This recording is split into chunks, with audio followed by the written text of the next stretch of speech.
IPL 2024 में सभी टीमों के पास एक या दो अच्छे फास्ट बॉलर्स उनके पास मौजूद है, लेकिन ऐसी बहुत ही कम टीमें हैं जिनका जो फास्ट बॉलिंग अटैक है पूरा का पूरा ऑलराउंड है। यानी कि एक लेफ्ट आर्म सीमर, एक अच्छा डेथ बॉलर, एक अच्छा पावर प्ले बॉलर, एक मिडिल ऑर्डर इन्फोर्सन जो कि बैकअप लेंथ गेंदबाजी करके आपको मिडिल ऑर्डर में विकेट चटका सके, थोड़ा सा लाइन और लेंथ वाला बॉलर्स, बैकअप्स, ऐसी बहुत टीम नहीं है।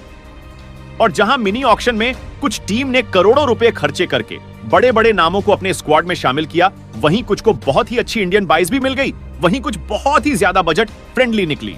तो इस वीडियो हम रैंक करेंगे सभी 10 टीमों के फास्ट बॉलिंग अटैक को और फास्ट बॉलर्स का सबसे ज्यादा इस्तेमाल जो वो है पावर प्ले में और डेथ ओवर में होता है।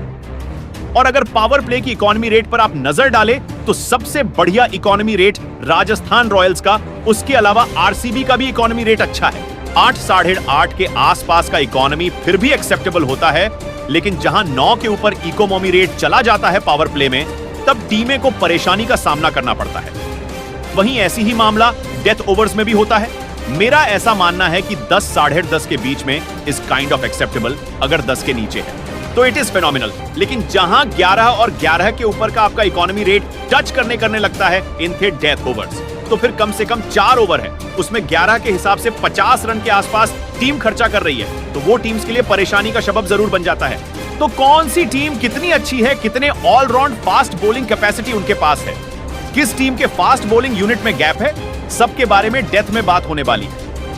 लेकिन उससे पहले चैनल को सब्सक्राइब जरूर करें ताकि आईपीएल 2024 से जुड़ी और क्रिकेट से जुड़ी सारी अपडेट्स और ऐसी एनालिटिकल वीडियो आपको मिलती रहिए। The number 10th fast bowling attack of IPL 2024 of belongs to Delhi Capitals. अब दिल्ली कैपिटल्स के पास एनरिक नोकिया, मुकेश कुमार और खलील अहमद जैसे गेंदबाज पहले से उनकी टीम में थे। उन्होंने कमलेश नागरकोटी, मुस्तफिजुर रहमान जैसे गेंदबाज को अपनी टीम से रिलीज कर दिया, चेतन साकरिया को रिलीज कर दिया और इस बार रसिक सलाम, जाय रिचर्डसन जैसे गेंदबाजों को अपने स्क्वाड में शामिल किया है। उसके अलावा लुंगी इंगडी, ईशांत शर्मा जैसे एक्सपीरियंस फास्ट बॉलर भी इनके पास है। लेकिन एनरिक नोकिया जो कि बहुत ही ज्यादा इंजरी प्रॉन है, खलील अहमद किस फॉर्म के साथ आएंगे ये देखना भी बहुत ही इंटरेस्टिंग होगा। और पिछले साल इनका पावर प्ले इकोनॉमी रेट तो फिर भी ठीक था, लेकिन डेथ ओवर में थे were the second worst team in economy and run rate, जिस हिसाब से डेथ ओवर्स में उनके बॉलर मार खा रहे थे। और इस साल भी कोई ऐसा बड़ा बॉलर या कोई ऐसा इन्होंने अपग्रेड नहीं किया है, तकरीबन same shot of bowling attack है। अब आपके पास जो जाय रिचर्डसन है, लुंगी इंगडी है, इनको तो आप अगर एनरिक नोकिया को खिला रहे हो तो प्लेइंग 11 में खिला ही नहीं पाओगे। तो खलील और मुकेश के ऊपर इनकी टीम बहुत ज्यादा डिपेंड करती है और इसीलिए मेरे रैंकिंग में they are at number 10। The number 9th fast bowling attack of IPL 2024 belongs to Kolkata Knight Riders. अब केकेआर को पहले तो मैं सोच रहा था कि उनको नंबर 10 पे रखें कि दिल्ली को नंबर 10 पर रखूं, लेकिन फिर केकेआर जिस तरीके से बिना एक एक्सपीरियंस इंटरनेशनल फास्ट बॉलर के लास्ट ईयर प्रदर्शन किया था, तो इसीलिए मैंने उनको नंबर 9 पर रखा है। अब वो मिचेल स्टार्क को लेकर आए हैं क्योंकि उनको एक अच्छे फास्ट बॉलर की बहुत ज्यादा जरूरत थी and he was the best option available in the mini auction. तो उनको आईपीएल का सबसे महंगा खिलाड़ी बनाया। चेतन साकरिया के रूप में पोटेंशियली एक बहुत ही अच्छी बाइकी है। उसके अलावा वैभव अरोड़ा उनके पास है, हर्षित राणा उनके पास है और आंद्रे रसल जैसे एक ऑलराउंडर का विकल्प भी उनके पास है। लेकिन किस तरीके से इनकी ये यंग बॉलिंग अटैक परफॉर्मेंस करेगी, क्योंकि दुश्मन था चमीरा हो गए जो कि हाल ही में गस एटकिंसन के बदले में आए हैं। इवन चेतन साकरिया 2 साल से आईपीएल बिल्कुल भी नहीं खेले हैं। सिर्फ एक सीजन ऐसा है 2021 वाला जो पूरा खेले थे राजस्थान रॉयल्स से। वैभव अरोड़ा का ये सेकंड सीजन होगा, मतलब सेकंड ऐसा सीजन होगा जहां पर वो फर्स्ट चॉइस प्लेइंग 11 में स्टार्ट करेंगे। पहले एक आध मैच उनको खेलने को मिलता था, बट दिस ईयर उनके ऊपर बहुत ज्यादा रिस्पॉन्सिबिलिटी होने वाली है and same is the case of Harshit Rana. तो हमने हमेशा देखा है कि सेकंड सीजन किसी भी खिलाड़ी के लिए आसान नहीं होता है। मिचेल स्टार्क 7-8 सालों के बाद आईपीएल में आ रहे हैं। वो आईपीएल में किस फॉर्म से आएंगे, किस फिटनेस के साथ आएंगे और आईपीएल जैसे हाई कंपेटिटिव एनवायरनमेंट में कैसा क्रिकेट खेलेंगे, क्योंकि लास्ट 1-1.5 साल में उनके भी जो T20 के आंकड़े हैं बहुत ज्यादा कॉन्फिडेंस नहीं दे रहे हैं। तो टीम बहुत ज्यादा इनएक्सपीरियंस यहां पर दिखाई दे रही है, खास करके इंडियन फास्ट बॉलिंग यूनिट और बैकअप में भी कोई ऐसा टिस्मार्का उनकी टीम में नहीं बैठा है। Most of the time Andre Russell पर डेथ बॉलिंग के लिए डिपेंड करेंगे, which is not looking really good in my eyes, और इसीलिए केकेआर को मैंने रखा है eight number 9। The number 8 fast bowling attack of IPL 2024 belongs to Royal Challengers Bengaluru. RCB के पास मोहम्मद सिराज, आकाशदीप, विजय कुमार व्यशक जैसे गेंदबाज पहले से मौजूद थे। रिस टॉपली पहले से मौजूद थे। उसके बाद इन्होंने मिनी ऑक्शन में टॉम करन लॉकी, फॉर्गुसन यश दयाल के साथ अल्जारी जोसेफ को अपनी टीम में शामिल किया। अब इनको ये पैट कमिंस के पीछे भी गए थे, लेकिन कमिंस को ये 20 करोड़ तक गए। वो एक बहुत बड़ा ब्लंडर होता अगर ये उन पे 20 करोड़ खर्च कर देते और इसके बाद मिचेल स्टार्क के आने से पहले ही समझ गए थे कि स्टार्क को तो हम नहीं ले पाएंगे। तो इससे बढ़िया ये है कि अल्जारी जोसेफ के रूप में एक अच्छी बाई मिल रही है, उसको फटाक से अपनी टीम में शामिल कर लो। तो वो तो मेरे लिए अच्छी बाई थी। लेकिन यश दयाल के ऊपर 5 करोड़ खर्च करना, उनको आपने 5 करोड़ में लिया। कार्तिक त्यागी 60 लाख में निकल गए, चेतन साकरिया 50 लाख में निकल गए। तो that is current tricky for me. Mohammed Siraj, Yash Dayal दोनों न्यू बॉल बॉलर हैं। दोनों की डेथ ओवर पर आप बहुत ज्यादा भरोसा नहीं कर सकते। लॉकी फॉर्गुसन, अल्जारी जोसेफ, रिस टॉपली, इन तीनों में से कोई एक ही खेल सकता है और कैमरॉन ग्रीन और टॉम करन तो ऑलराउंडर हैं। तो मोस्ट लाइकली जो कैमरॉन ग्रीन का बैकअप टॉम करन होने वाले हैं। तो आकाशदीप, विजय कुमार व्यशक, मोहम्मद सिराज, यश दयाल, ये 4 आपके पास भारतीय ऑप्शन है। तो मोहम्मद सिराज के ऊपर बहुत ज्यादा प्रेशर होने वाला है। डेथ बॉलिंग इस टीम की थोड़ी सी हल्की जरूर दिखाई दे रही है, बिकॉज अल्जारी जोसेफ के अलावा कोई out and out death bowler आपके पास नहीं है। और चिन्ना स्वामी की कंडीशंस में उनके ऊपर भी बहुत ज्यादा प्रेशर होने वाला है। इसीलिए मेरी लिस्ट में they are at number 8। The number 7 fast bowling attack of IPL 2024 belongs to Punjab Kings. अब पंजाब किंग्स ने अपनी फास्ट बॉलिंग यूनिट में हर्षल पटेल के रूप में एक बहुत ही अच्छा एडिशन किया। उसके अलावा Kagiso Rabada, Nathan Ellis, Sam Curran और अर्शदीप सिंह पहले से इनके पास मौजूद थे और फिर क्रिस वोक्स को भी इन्होंने अपनी टीम में शामिल किया है। लेकिन इसके साथ इशू ये है कि बहुत अच्छे बैकअप इंडियन पेसर्स इनके पास नहीं है। I mean, आप चेतन साकरिया के पीछे जा सकते थे, बजट आपके पास था ही। कार्तिक त्यागी का ऑप्शन अवेलेबल था, शिवम मावी का ऑप्शन अवेलेबल था, बट ये टीम बहुत ज्यादा इंटरेस्टेड दिखाई नहीं दी और 4 करोड़ 20 लाख रुपए में इन्होंने क्रिस वोक्स पर खर्च कर दिए, जो कि मेरे समझ से तो थोड़ा बाहर है कि किस तरीके से ये उनका इस्तेमाल करने के बारे में सोच रहे हैं, बिकॉज इतना पैसा आपने उन पर लगाया है। और मोस्ट लाइकली आप उनको सैम करन के बैकअप के तौर पर देख रहे हैं, but bowlers who can bat a bat, but I really don't see any good Indian bowlers in this team batting. Arshdeep Singh, Vidwath Kaverappa पूरी तरीके से इनएक्सपीरियंस हैं और वो ही इकलौते बैकअप आपके पास हैं। अच्छे खासे तो बहुत ज्यादा बैकअप इंडियंस इस टीम में नहीं है। एलिस, रबाडा, क्रिस वोक्स में से कोई एक ही खेल सकता है, तो देखना होगा वो कैसे खेलते हैं। तो अर्शदीप और हर्षल पटेल पर टीम बहुत ज्यादा डिपेंड कर रही है in the death bowling and even the power play as well. और इसीलिए मेरे लिस्ट में दे आर एट नंबर 7।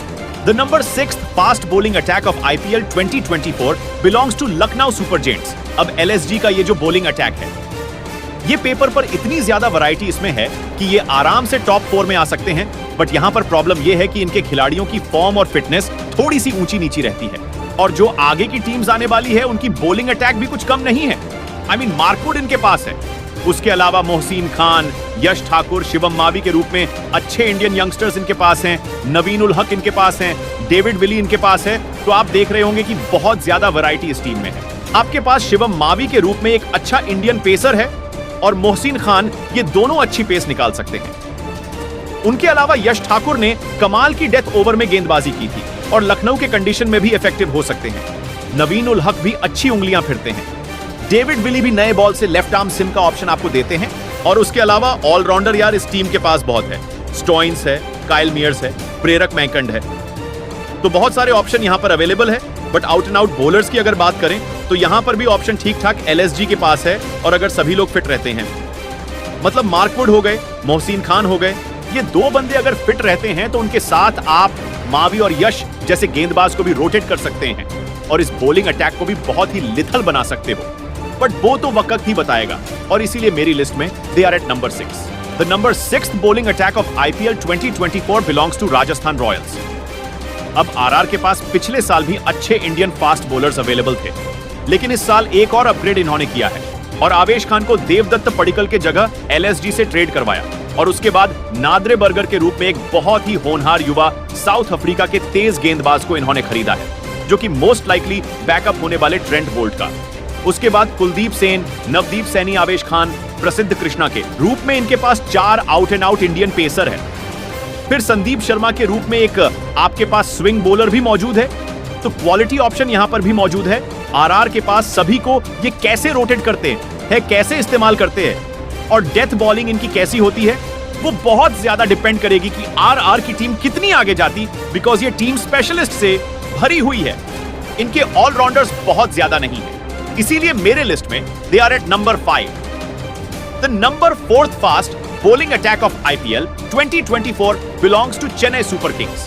अब डिफेंडिंग चैंपियन सुपर किंग्स के पास बहुत ही ज्यादा होनहार युवा भारतीय गेंदबाज हैं। दीपक चहर इनके पास है, मुकेश चौधरी इनके पास है, तुषार देशपांडे इनके पास हैं, राजवर्धन हंगरकेकर इनके पास हैं और अब शार्दुल ठाकुर को भी ये वापस ले आए हैं। उसके अलावा पथीराना इनके पास है, सिमरजीत सिंह का भी एक ऑप्शन है और एक्सपीरियंस मुस्तफिजुर रहमान को भी इन्होंने अपनी टीम में शामिल कर लिया है, जो कि एमएस धोनी के अंदर चिपॉक के कंडीशन में कोई हल्के बॉलर नहीं होने वाले हैं। और पिछले साल पावर प्ले में थोड़ा सा इकोनॉमी रेट जरूर खराब था सीएसके का, लेकिन उसका सबसे बड़ा रीजन ये था कि देखो मुकेश चौधरी तो पूरे आईपीएल से बाहर हो गए थे, लेफ्ट आर्म सिमर स्विंग बॉलर जो कि ऊपर से विकेट निकाल सकते हैं, और दीपक चाहर भी अच्छे खासे टूर्नामेंट उन्होंने इंजरी के साथ गुजारा था, तो वहां पर थोड़ी सी हल्की जरूरत थी सीएसके। लेकिन उसके बाद डेथ में इनकी इकोनॉमी कमाल की थी। तुषार देशपांडे और पथीराना के साथ 10 के नीचे इकोनॉमी सीएसके का है in the death over in IPL 2023, which is absolutely unseen. इसका जो क्रेडिट है वो कैप्टन एमएस धोनी को भी बहुत ज्यादा जाता है, और जो भी पूरी टीम अवेलेबल हो जाएगी। 2 चीजें मैं देखना चाहता हूं कि मुकेश चौधरी, दीपक चाहर नए बॉल को हिलाएं, और उसके बाद पथीराना के साथ राजवर्धन हंगरकेकर जो कि बहुत अंडररेटेड डेथ बॉलर है, बहुत काबिलियत है उस लड़के में, उसको मैं खेलते हुए देखना चाहता हूं। और शार्दुल ठाकुर को भी टीम एज अ ऑलराउंडर इस्तेमाल कर सकती है, और इसीलिए मेरी लिस्ट में they are the number 4। The number 3rd fast bowling attack of IPL 2024 belongs to Sunrisers Hyderabad.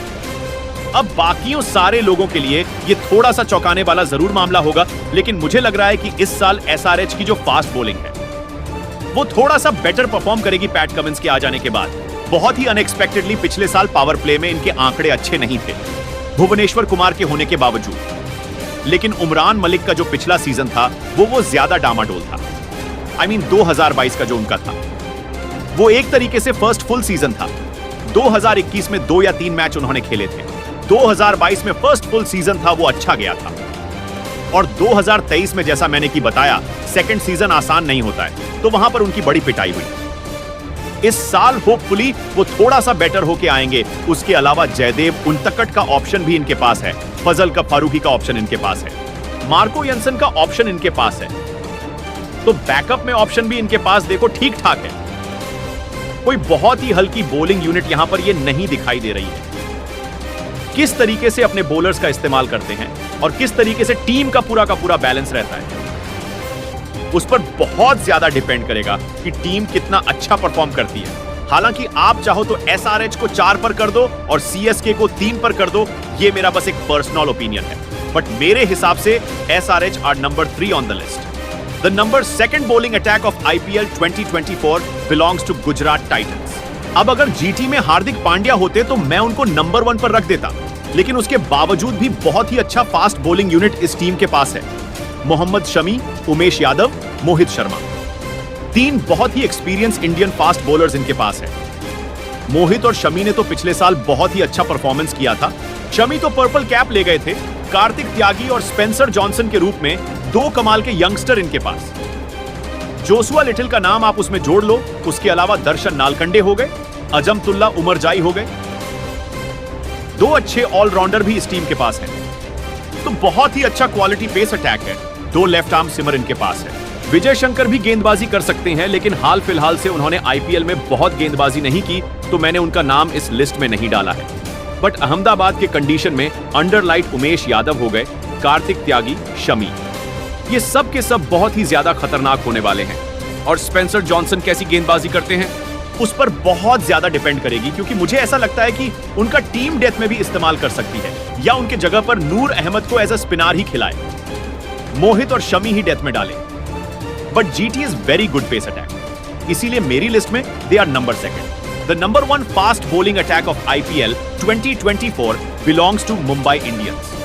अब जैसे कि मैंने बताया कि जीटी में हार्दिक होते तो वो नंबर 1 हो जाते, अब हार्दिक निकल करके आ गए हैं मुंबई में, तो मुंबई इंडियंस नंबर 1 होने वाली, क्योंकि यहां ना सिर्फ हार्दिक पांड्या एक क्वालिटी ऑलराउंडर है, बल्कि जसप्रीत बुमराह जिस टीम में होंगे उसको मैं पेस बॉलिंग के रैंकिंग में हमेशा नंबर 1 रखूंगा, बैरिंग की बुमराह फिट रहे। पिछले साल तो इनकी पूरी बॉलिंग यूनिट इंजर्ड चल रही थी। क्रिस जॉर्डन हो गए, डुआन जॉनसन हो गए, मेरिडिथ बेरेंड्रॉफ, ऐसे गेंदबाज से ये काम चलवा रहे थे। बट इस साल आप उनको देखो, इनके पास बुमराह है, इनके पास बेरेंड्रॉफ है, इनके पास आकाश मधवाल है, उसके अलावा दिलशान मधुशंका, गेराल्ड कोइतजी, नवन तुषारा, बहुत ही हाई क्वालिटी यंगस्टर्स इन्होंने अपनी टीम में भरे हैं। और भी ऑब्वियसली इनके पास हार्दिक पांड्या और रोमरियो शेपर्ड जैसे गेंदबाज का भी ऑप्शन भी है, जो कि आपको पावर प्ले और डेथ ओवर में ना सही तो कम से कम मिडिल ओवर में अच्छी गेंदबाजी करके जरूर दे सकते हैं। तो वानखड़े की कंडीशन को देखते हुए एक लेफ्ट आर्म सिमर, 2 अच्छे डेथ बॉलर, एक मिडिल ऑर्डर इनफोर्सिन, पूरा का पूरा ये ऑलराउंड अटैक है और अच्छे बैकअप भी इनके पास है। अब बुमराह का बैकअप तो नहीं आ सकता है ना पूरी दुनिया में, लेकिन उसके अलावा अच्छे बैकअप्स भी इनके पास है और इसीलिए मेरी लिस्ट में दे आर नंबर 1। तो आईपीएल 2024 में आपके हिसाब से किस टीम की फास्ट बॉलिंग लाइनअप है सबसे बेहतरीन, और किस टीम को आपको लग रहा है कि सबसे ज्यादा हल्की पेस बैटरी इनके पास है? सब कुछ कमेंट बॉक्स में लिखकर जरूर बताओ। तो मिलते हैं नेक्स्ट वीडियो में।